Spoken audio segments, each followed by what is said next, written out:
আসসালামু আলাইকুম viewers, welcome to mother cooking channel. আজকে আমি আপনাদেরকে রান্না করে দেখাবো ভেন্ডি ভাজি। আজকে আমি আপনাদেরকে এমন এক প্রসেসে ভেন্ডি ভাজি করে দেখাবো, রান্নার পর এই ভাজিটা খেতে কিন্তু খুবই ভালো লাগবে। আর এই ভাজিটা দিয়ে আপনারা ভাত, রুটি, পরোটা যে কোনো কিছুই খেতে পারবেন। চলুন তাহলে শুরু করা যাক। নিয়ে নিয়েছি আলু 250 গ্রাম। আর এই আলুগুলোকে আমি খুবই ভালোভাবে ম্যারিনেট করে নিব, তাই দিয়ে দিচ্ছি হলুদের গুঁড়া 1 চা চামচ, মরিচের গুঁড়া 1 চা চামচ। এখন আমি এই আলুগুলোকে খুবই ভালোভাবে ম্যারিনেট করে নিচ্ছি। আলুগুলো ম্যারিনেট করা হয়ে গেলে আমি চুলার উপর একটি কড়াই বসিয়ে দিব, তারপর চুলাটি অন করে চুলার আঁচ মিডিয়ামে রাখবো। দিয়ে দিচ্ছি সয়াবিন তেল 1/4 কাপ, দিয়ে দিচ্ছি শুকনো মরিচ 4টি। আর এই শুকনো মরিচগুলো আমি কোনোভাবে কাটে নেইনি। আর শুকনো মরিচ কাটে নিলে ভাজিটা কিন্তু খুব বেশি ঝাল হওয়ার সম্ভাবনা থাকবে, এতে করে কিন্তু বাড়ির ছোটরা খেতে পারবে না। এখন আমি এই শুকনো মরিচগুলোকে খুবই ভালোভাবে ফ্রাই করে নেব। ফ্রাই করার এক পর্যায়ে শুকনো মরিচগুলো যখন হালকা স্মেল ছাড়তে শুরু করবে, তখনই দিয়ে দেব পেঁয়াজ। এখন আমি এই পেঁয়াজ আর শুকনো মরিচগুলোকে খুবই ভালোভাবে ফ্রাই করে নেব। এই পর্যায়ে শুকনো মরিচটা কিন্তু খুবই ভালোভাবে ফ্রাই হয়ে গেছে এবং পেঁয়াজগুলো হালকা ফ্রাই হয়েছে।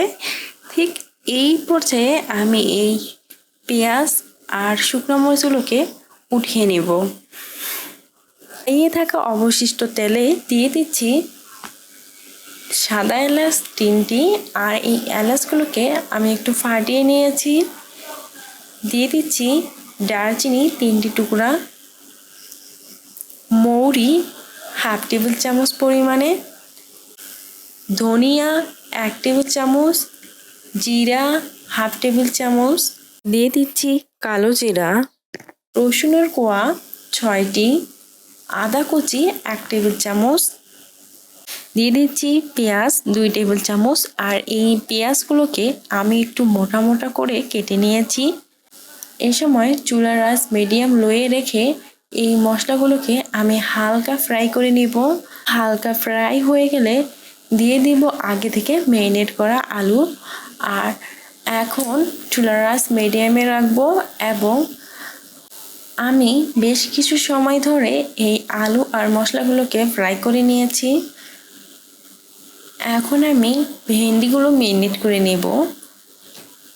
এখানে আমি প্রায় 250 গ্রামের মতো ভেন্ডি নিয়েছি। দিয়ে দিচ্ছি হলুদের গুঁড়া 1 চা চামচ, মরিচের গুঁড়া 1 চা চামচ। এখন আমি এই ভেন্ডিগুলোকে খুবই ভালোভাবে ম্যারিনেট করে নিচ্ছি। এখন আমি এই আলুগুলোকে খুবই ভালোভাবে নাড়িয়ে ম্যারিনেট করা ভেন্ডিগুলো দিয়ে দিচ্ছি।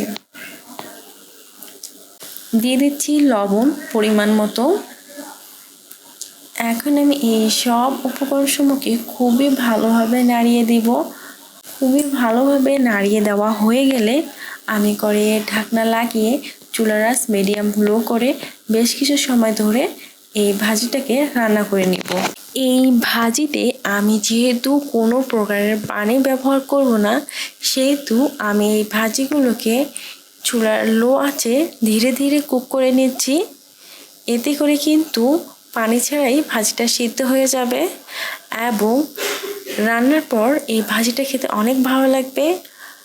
আর এই সময় যদি পানি ব্যবহার করা হয় তাহলে কিন্তু রান্নার পর এই ভাজিটাতে খুব একটা স্বাদ আসবে না। আমি প্রায় 15 থেকে 20 মিনিটের মতো সময় চুলার লো আঁচে এই ভাজিটাকে কুক করে নিচ্ছি।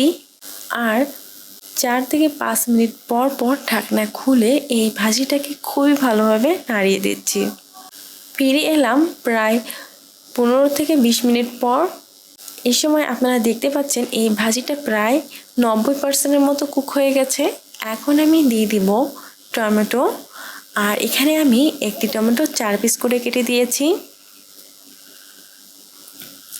তারপর এই ভাজিটাকে খুবই ভালোভাবে নাড়িয়ে আগে থেকে ফ্রাই করে রাখা শুকনো মরিচ আর পেঁয়াজ দিয়ে দিব। তারপর 2 থেকে 3 মিনিটের মতো সময় এই ভাজিগুলোকে আলতো হাতে নাড়িয়ে নাড়িয়ে ফ্রাই করে নেব। আর এই সময় কিন্তু ভাজির আলু ভেন্ডি পারফেক্টভাবে কুক হয়ে গেছে। এখন আমি চুলাটি অফ করে দিব। তৈরি হয়ে গেছে খুবই মজাদার ভেন্ডি ও আলু ভাজি। প্রিয় দর্শক, এই ছিল আমাদের আজকের রেসিপি। মাদার কুকিং চ্যানেলের আরও এক্সাইটিং রেসিপি নিয়ে আপনাদের সামনে আবারও উপস্থিত হব। ভিউয়ার্স, আপনাদের সকলকে অনেক অনেক ধন্যবাদ জানাচ্ছি পুরোটা সময় আমাদের সাথে থাকার জন্য। আমি উইশ করব আপনারা সবাই ভালো থাকবেন, সুস্থ থাকবেন এবং মাদার কুকিং চ্যানেলের সাথে থাকবেন। এই চ্যানেলে নতুন হয়ে থাকলে চ্যানেলটি সাবস্ক্রাইব করুন এবং ভালো লাগলে লাইক কমেন্ট ও শেয়ার করুন। ধন্যবাদ।